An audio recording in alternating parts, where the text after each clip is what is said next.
Ֆիզիկական եւ հոգեկան առողջության հիմքում բժշկական գրագիտությունն է։ Ես առողջ եմ, երբ տեղեկացված եմ։ Ողջույն հարգելի ունկնդիրներ, Հանրային ռադիոյի ուղիղ եթերում ենք, ես առողջ եմ հաղորդման շրջանակում, առաջիկա կես ժամվա ընթացքում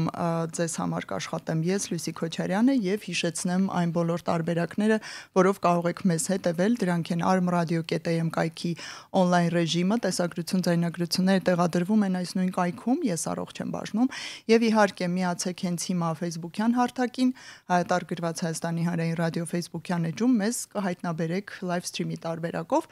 ու մեկնաբանությունները բաց են, կարող եք այնտեղ հարցեր, դիտարկումներ թողնել, հատկապես այսօր հրավիրում եմ ուշադրությունը ծնողների, մայրիկների,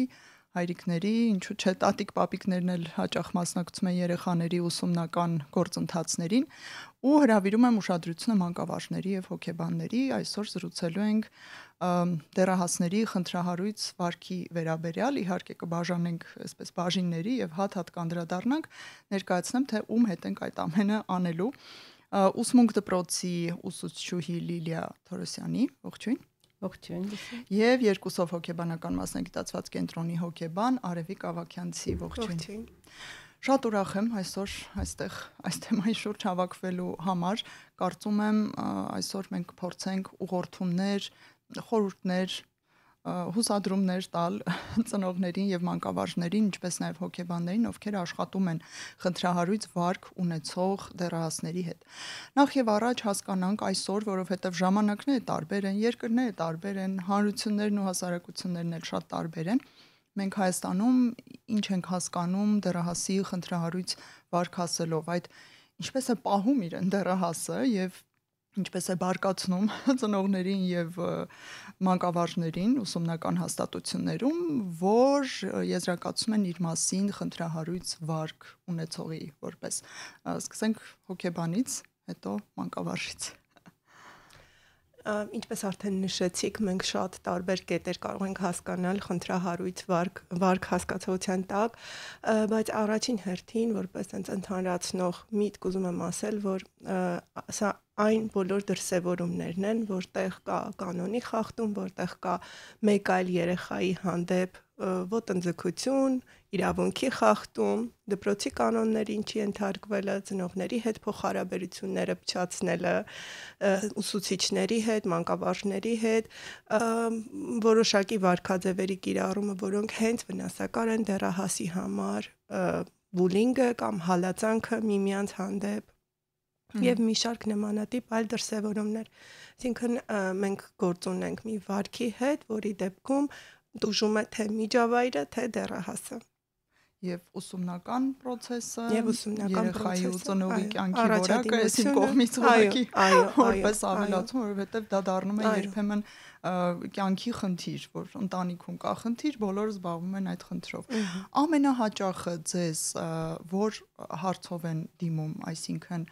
ուզում եմ հասկանալ, թե որ խնդրով են, որ վարքաձևով են հայտնվում արդեն հոգեբանի սենյակում, որել ուրիշ ճար չկա, ստիպված դիմում ենք հոգեբանի։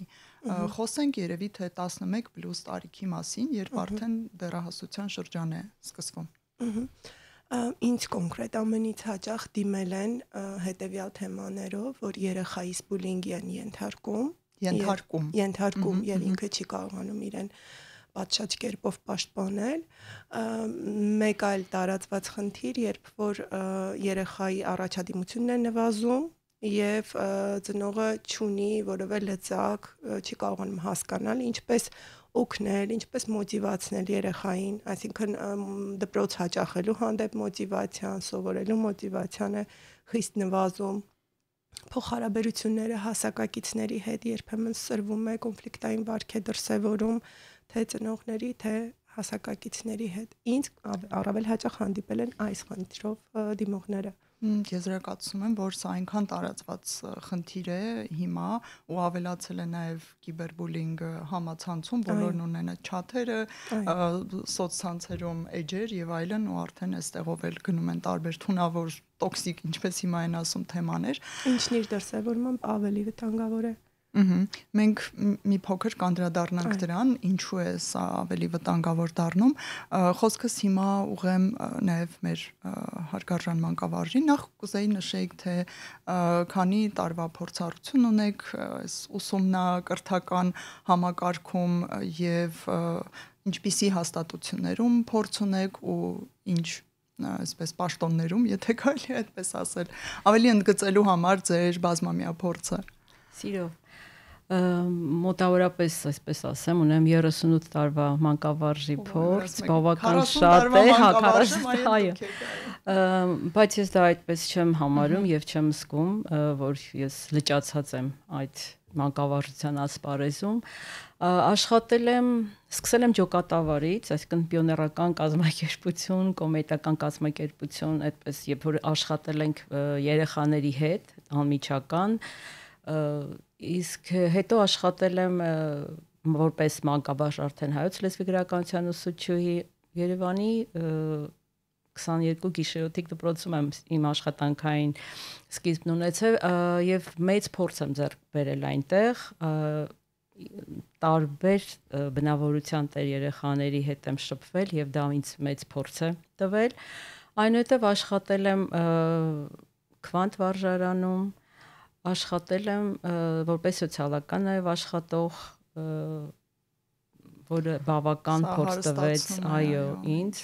տարբեր ընտանիքների երեխաների հետ եմ շփվել, որոնք սոցիալապես նաև անապահով ընտանիքի երեխաներ են եղել, որոնք խիստ տարբերվում են նաև ապահոված ընտանիքներում մեծացած դաստիարակված երեխաներից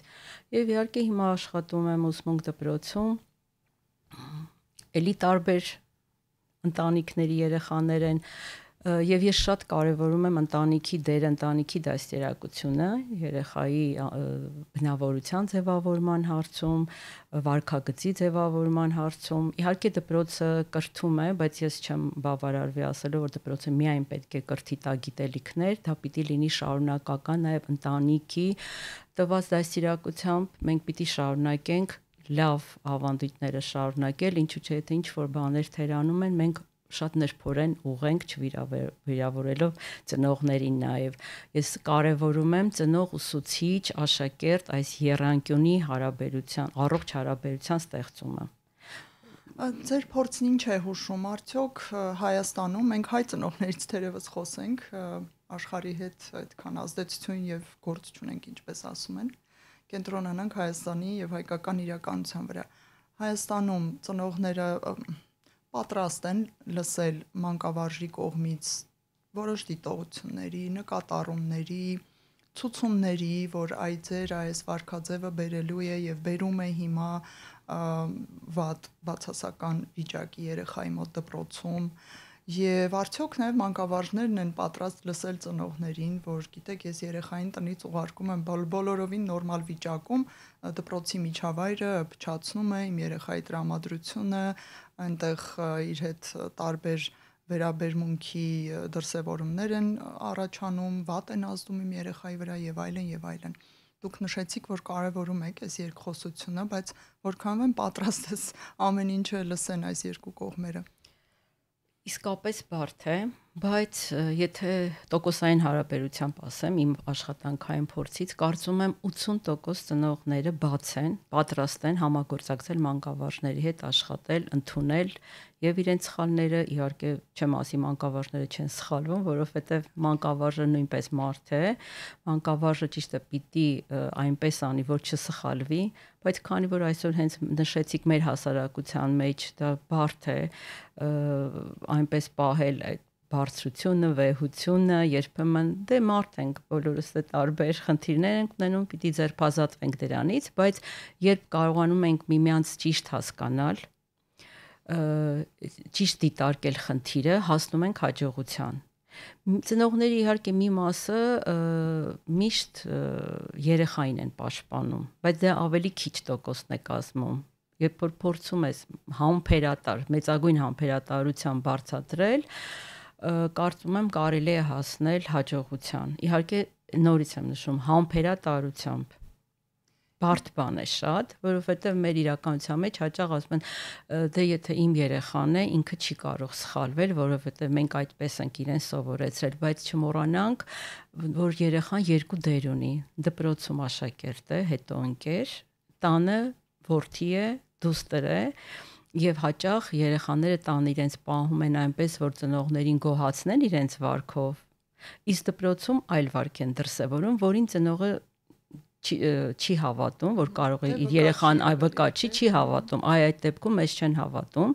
բայց երբ փորձում ես երակողմ զրույց տանել, իհարկե նրբորեն, ամեն ինչ պիտի նրբորեն արվի, երբեք չվիրավորելով ոչ ծնողի ինքնասիրությունը, ոչ էլ աշակերտի։ Երեխաները շատ նրբազգաց են, թեև երեխաները կարող են միմյանց վիրավորել, աննրբանկատ լինել, բայց վերլուծելու ժամանակ այնպես մեծի նման են վերլուծում ամեն ինչ։ Եվ փոխադարձաբար, երբ սկսում ես արդեն դերերը փոխել, ստացվում է։ Ես հավատում եմ, որ մենք կարող ենք դեպի լավը տանել ամեն ինչ, ուղղակի պիտի զինվենք համբերատարությամբ։ Վատ երեխա չկա։ Սա հուսադրող լավ դիրքորոշում է։ Եթե այս դիրքորոշումից ենք դիտարկում իրավիճակը, արդեն երեխային չենք վատը հանում, այլ խնդիրն ենք, քննարկում, երևի այդպես եմ գուշակում մոտեցումը։ Լավ, Տիկին Թորոսյան, ինչ կասեք հիմա ներկայում ամենատարածված խնդիրը կապված դեռահասների հետ, այնուամենայնիվ որն է, օրինակ հոգեբանը նշում է, որ իր սենյակում հայտնվում են այդ բուլինգի, հալածանքի, ծաղրուծանակի, հետևից ընկնելու, ինչպես երեխաներն են ասում իրար մեջ, չէ, հետևից սենկել եւ հանգիստ չի թողնում, այս խնդիրն է առաջին տեղում դնում։ Դուք ինչ կասեք, միգուցե համեմատականներ նաև կարողանաք տանել առաջ ոնց էր, տարիներ, տասնամյակներ առաջ, որն էր ավելի լուրջ խնդիր, իսկ հիմա որն է դարել, որովհետև հիմա նաև էկրաններ, համացանց, տարբեր բաներ են մտել մեր կյանք, փոխվել է շատ բան։ Գիտեք, բոլոր ժամանակներում, նույնիսկ երբ մենք աշակերտ ենք եղել, մեր ժամանակում էլ է եղել բուլինգը, ուղղակի չեն բարձրաձայնել երբեք։ Այդ ծաղրանքը, ինքնահաստատումը մեկ ուրիշի հաշվին, վիրավորելը, դրանք միշտ եղել են, պարզապես այլ ձևով են դրանք արտահայտվել, ավելի լուր։ Դե ծաղրանքը եղել է, եթե մեկը գեր է եղել, ասել են չաղ ես, գիրուկ ես, եւ բարդույթներ են ձևավորել երեխայի մեջ իր գիրությունը, կամ եթե ակնոց է կրել, անընդհատ ժամանակ կար, որ ամաչում էին ակնոց կրել, որովհետեւ վատաբանում էին, ինչ որ խոսքեր էին ասում, վերջին ժամանակներս արդեն դա փոխվել է, իհարկե, օրինակ դա կարող եմ համեմատել, հիմա արդեն ավելի հանգիստ են կրում,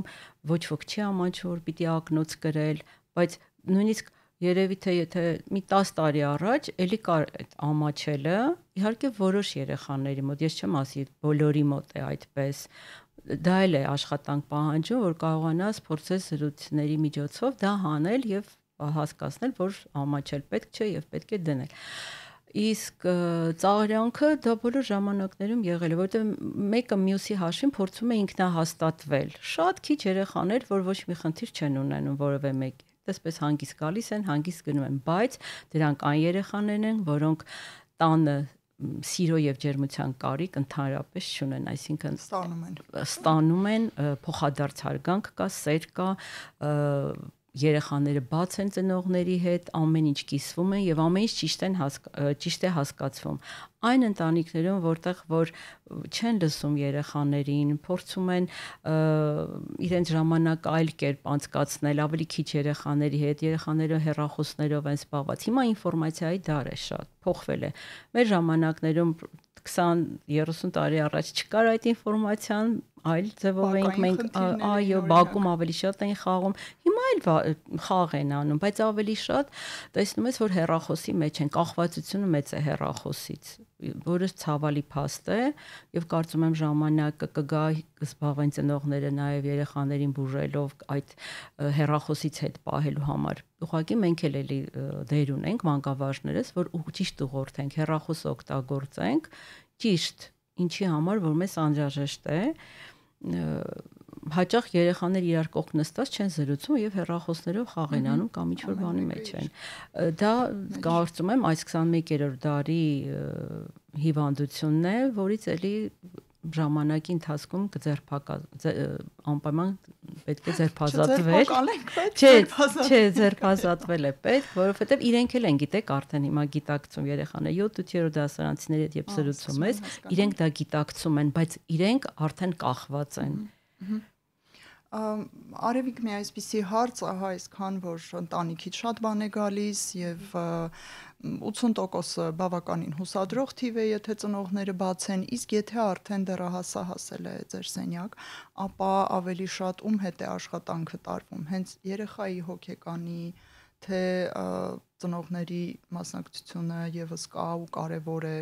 ինչ որ առաջադրանքներ են տրվում, հետո ինչ եք անում, եթե տեսնում եք, որ այստեղ խնդիրը հաղթահարված է, բայց արտաքին ազդակները, չէ, դե հո չէ կարող դուք գնալ դպրոցում բոլորի հետ աշխատել, միջավայր փոխել, այնտեղ ստիպել ինչ որ բան եւ այլն, ահա ինչ է արվում, երբ այսպես մի տեսակ փակուղի եք հասնում աշխատանքում։ Իրապես երբեմն դա զգացվում է որպես փակուղի, որովհետև հոգեբանը արտաքին որպես ռեսուրս է, ում դիմում են, ինքը իրավասու չի ամեն դեպքում մուտք գործել դպրոց եւ այնտեղ որոշակի փոփոխություններ անել եւ այստեղ մեզ օգնող օղակ հանդիսանում է ծնողը։ Եվ մենք ես մանրամասն բացատրում եմ, որ սա իրապես համակարգային խնդիր է եւ բացի այն աշխատանքը, որ մենք կարող ենք իրականացնել դեռահասի հետ, որն ուղղված է լինելու նրա անձի ամրապնդմանը, նրա անձնային ռեսուրսների շատացմանը, որպեսզի ինքը կարողանա ավելի ամուր կանգնել իր ոտքերի վրա, կարողանալ փոխաբերական իմաստով, կարողանալ ինքն իրեն պաշտպանել, կարողանալ ավելի կառուցողական փոխհարաբերությունների գնալ այն հասակակիցների հետ, որոնք նրան փորձում են հալածանքի ենթարկել, բուլինգի ենթարկել։ Բացի այդ, շատ կարևոր է նաև դպրոցում խնդիրը բարձրաձայնելը։ Հիմնական խնդիրը, որը նաև հաճախ է պատահում, որ այս օղակներից որևէ մեկը ծնողը կամ ենթադրենք դպրոցը դասվարը կամ դասղեկը, հիմնականում դասղեկը, որովհետև 4-5-ից 4-5-րդ դասանից հետո է սկսվում ավելի արտահայտվել բուլինգը, այսինքն տարական դասարաններում գրեթե նման երևույթ չի պատահում, գրեթե։ Հետո կառավարելի է ավելի, չէ՞, ուսուցչուհու իշխանություն ասեմ, թե ազդեցություն ասեմ, ավելի մեծ է։ Դեռահասության ծիլերի հետ է հանդես գալիս, այսպես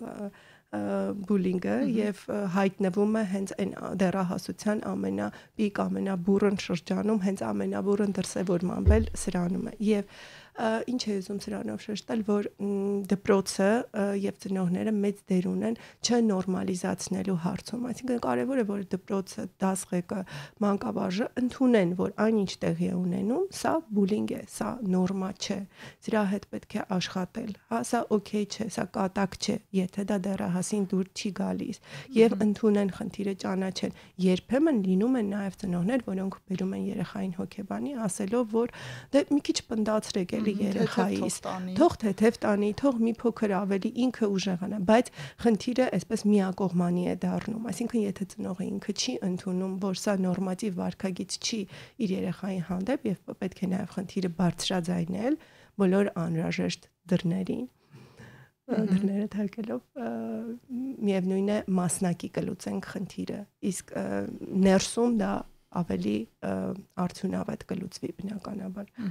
Այսինքն ձեր կողմից որոշակի ամրացում է կատարվում երեխայի հոգեկանի, ինքնագնահատականի, ինքնահաստատման, բայց նաև այնտեղ արտաքին միջավայրում պետք է քայլեր ձեռնարկվեն։ Առ այն, որ ինչ է տեղի ունենում այս երևույթի հետևանքով եւ արդյունքում ձեր երեխան է տուժում։ Իհարկե խոսքը չի գնում ծայրահեղ դրսևորումների մասին, գնալ վիճաբանություններ սկսել դպրոցում, այո, խոսքը գնում է այն մասին, որ բարձրաձայնել խնդիրը, իրազեկել դպրոցում։ Տիկին Թորոսյան, առաջ ավելի թեթև էին տանում մարդիկ այս ամենը, թե միևնույն է դժվար էր, դաժան էր, հոգե տանջանքներ կային, ուղակի քողարկվում էր ու անունը չէր դրվում, չէր այսպես label, ինչպես ասում են, չէր դրվում այդ երևույթի վրա, բայց մարդիկ միևնույն է տանջվում էին։ Թե հիմա ավակ սերունդը հաճախ է ասում, դե լավ էլի առաջ որ այդ հոգեբանները չկային եւ որ այսպիսի պոլիտկորեկտություն, չգիտեմ, սահմաններ, անձի սահմանների հաստատում չկար, ամեն ինչ ավելի թեթև էր, կատակը կատակ էր, անցնում գնում էր, ասում էինք թեթև տար, թեթև էին տանում։ Ինչպես էր, սա նոր խնդիր է, թե ոչ, ամեն դեպքում։ Չէ, առաջվա ենք տարել, որովհետև փակ էր, ամեն ինչ սեղմած էին պահում ընտանիքներում, ծնողները չեն բարձրաձայնել, այո, հոգեբանի դերը չկար այն ժամանակ, կամ եթե կար շատ քիչ էր, չենք էլ իմացել։ Ու դա էլ էր դիտակավորվում, մի հոգեկան հիվանդ է, եթե տանում։ Այո, չէ, ծնողները հիմնականում փորձում են ինքնուրույն լուծել եւ ես մի դիտարկում անեմ, չգիտեմ ինչպես դա կընդունվի։ Մեր հասարակության մեջ, եթե ասում են ծնող, ուրեմն Աստծուն հավասար, մենք աստվածացնում ենք ծնողին։ Բայց ես այնքան էլ համաձայն չեմ, որովհետեւ այդ նույն ծնողը սովորական մարդ է։ Թե որքանով է այդ մարդը դաստիարակված եւ կրթված, ահա այդտեղից էլ գալիս են խնդիրները։ Դա էլ պայմանավորված է, թե դա ինչպիսի ծնող կդառնա, որովհետև ծնող դառնալը մեծագույն պատասխանատվություն է եւ համբերատարություն է պահանջում, եւ հանդուրժողականություն է պահանջում, այսինքն սիրելը մեր հասարակության մեջ, չգիտեմ, սիրելը միայն նյութապես ապահովելը չէ, կամ անընդհատ սիրել ասելը չէ, դա գործողություն է, որը երեխան պիտի տեսնի։ Իսկ հաճախ դա չի տեսնում երեխան եւ երբեմն այո ծնողները սխալվում են եւ ինչքան շատ ծնողը սխալվի այնքան երեխայի դաստիարակության որակը ցածր է լինելու իսկ հիմա ավելի բաց են եւ հիմա ավելի ակնառու են երևում թերությունները բաց թողումները բայց այնուամենայնիվ նաեւ ընդունում են որ այո կա հոգեբանական ծառայություն կան հոգեբաններ շատ եւ ես դա ողջունում եմ որ պետք է գնան այո մենք էլ ենք համագործակցում հոգեբանների հետ որովհետեւ մանկավարժը պիտի անպայման բացի որ մենք էլ կիսով չափ նաեւ հոգեբանություն անցել ենք ուսումնասիրել ենք բայց այնուհանդերձ դա առանձին մասնագիտություն է պետք է մենք համատեղ աշխատենք հոգեբանների հետ որովհետեւ մենք էլ կարիք ունենք ինչու՞ չէ երբեմն կարող է սխալվենք եւ սխալ ուղղությամբ տանեն ինչ որ խնդրի լուծում իսկ հոգեբանները այո օգնում են Այդ դեպքում մի այսպիսի հարց, ինչպես եք վերաբերվում պատիժներին, սահմանափակումներին, դեռահասների նկատմամբ, այդ որ դեպքերն են, երբ պետք է հստակ երեխային որևէ սահմանափակման զրկելուն կամ պատժի ենթարկել։ Ես պատիժ ասելով հիմա ամենևին նկատի չունեմ ծեծը, անպատվությունները, ստորացումները, մի քիչ երբեմն մարդիկ սխալ են հասկանում, որ երեխային պատժել չի կարելի, չէ։ Խոսակցություն, փոխ համագործակցություն եւ արդյունքում ինչ որ պատիժ, որ երեխան հասկանա, որ ունեցավ հետևանք։ Այնպես եք դուք սրան վերաբերվում, հետո նաեւ Արևիկին այս հարցը կուղեմ, արդյոք հոգեբանը կարող է առնչվել պատժի համակարգի թե ոչ, իսկ մանկավարժը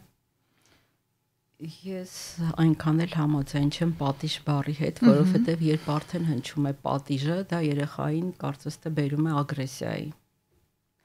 Սահմանափակումների էլի շատ զգույշ սահմանափակումներ անելը հարկավոր է։ Բայց ես կողմնակից եմ զրույցի։ Երեխայի հետ պետք է զրուցել շատ եւ փորձել այլ տեսանկյունից դիտարկել հարցը, քննարկել փոխել դերերը, ինչու՞ չէ, հաճախ հորինել ինչ որ պատմություն, բայց այդ դեպքը դնել այդ պատմության հիմքում եւ տեսնել թե երեխան ինչպես է վերլուծում, հավատացեք երեխաները շատ լավ վերլուծում են, թե 5-րդ դասարանում, թե 7-րդ դասարանում, շատ լավ, երբ փորձում ես իրենց հետ ընկերանալ, այսինքն այո, ուսուցիչ աշակերտ հարաբերությունը կա, բայց պետք է դիտարկել աշակերտին մարդ նախ, որտեղ նա մարդ է։ Եվ այդ հարցության վրա հարցը կարողանում ես ավելի հետաքրքիր լուծել։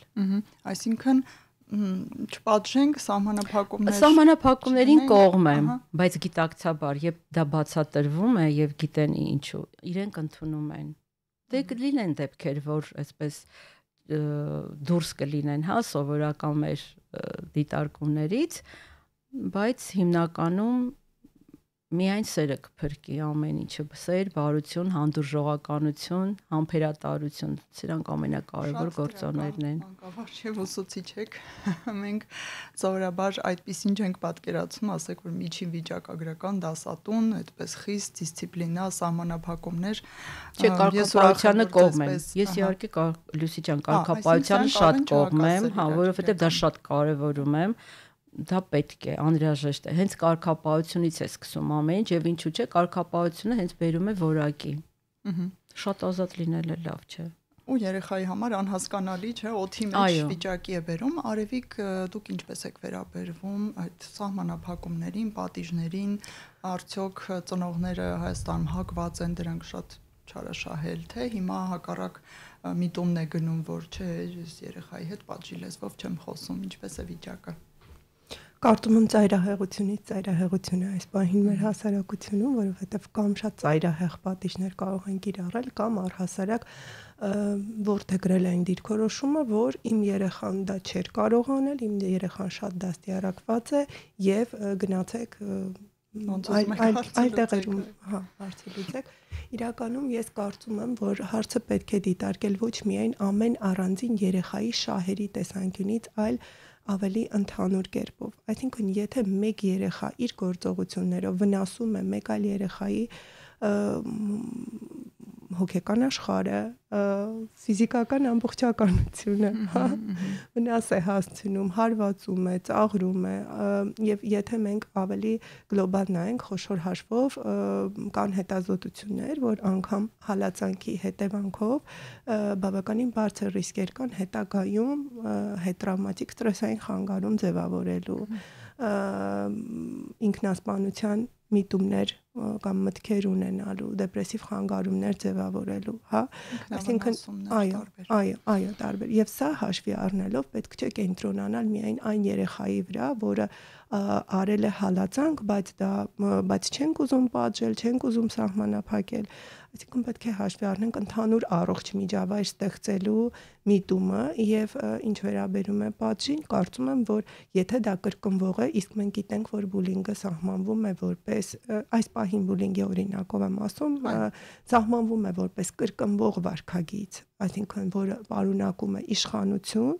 եւ այսինքն ուժի կիրառում կամ ընկալվող որպես այդպիսին իշխանություն եւ դիտավորություն։ Եթե հաշվի առնենք սա, ապա իհարկե պետք է նա ով իրականացնում է այդ հալածանքը հասկանա, որ որոշակի իր գործողությանը հետևելու է հետևանք։ Եվ բացի զրույցը, որի հետ իհարկե շատ համաձայն եմ, որը պետք է անընդհատ լինի, շարունակական լինի, սակայն նաև դեռահասը պետք է հասկանա, որ սա կտրականապես անընդունելի վարքագիծ է եւ դա կարող է շատ վտանգավոր հետևանքներ ունենալ իր ընկերոջ, իր դասընկերոջ, դասընկերուհու կյանքում եւ ուղղակի վերջ դրվի երևույթին, ինչը այսպես խոսելիս իհարկե շատ հեշտ է խոսել այս ամենի մասին, բայց իրականում պրակտիկայում բավականին խորքային աշխատանք է պահանջում եւ անդադար աշխատանք։ Ընդ որում մի բան էլ ավելացնեմ, շատ կարեւոր է նաեւ այս գործում հենց երեխաների ներգրավվածությունը, այսինքն որպեսզի դպրոցում հաճախ օրինակ հակաբուլինգային միջոցառումներ, արշավներ, ակցիաներ կազմակերպեն եւ երեխաները իրենք սովորեն ավելի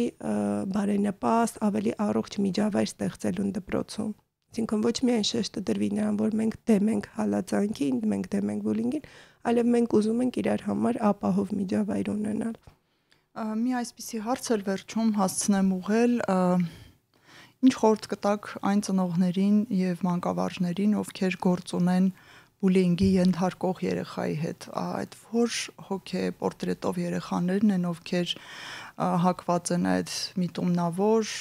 երբեմն դաժան, պարբերաբար իշխանության ցուցադրումը, այս խնդիրը որտեղից է գալիս, ընտանիքից, թե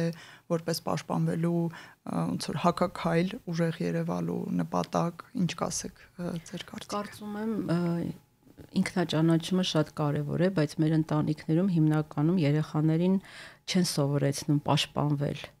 Երեխան մտածում է, որ ծնողն է իր պաշտպանը, շատ քիչ ընտանիքներում է, որ զբաղվում են, որ երեխան ավելի ինքնուրույն լինի, որքան երեխային վստահում են եւ թողնում են, որ ինքնուրույն մեծանա, իհարկե կողքից հետևելով, այդ երեխան կարողանում է իրեն պաշտպանել։ Այն երեխաներին, որոնց շատ արգելում են, սահմանափակումներ են անում, նրանք չեն կարողանում իրենց պաշտպանել։ Ես այդպես նկատել եմ իմ աշխատանքային փորձի ընթացքում եւ այդ երեխաները բարդույթավորված են, որոնք չեն կարողանում իրենց պաշտպանել, հետեւաբար պիտի հասկանալ, գտնել խնդիրը եւ փորձել օգնել երեխային միջանձնային հարաբերությունների ժամանակ, ելի եմ ասում, դասղեկի աշխատանքը շատ մեծ է, ուսուցիչների աշխատանքը շատ մեծ է, գտնել ճիշտ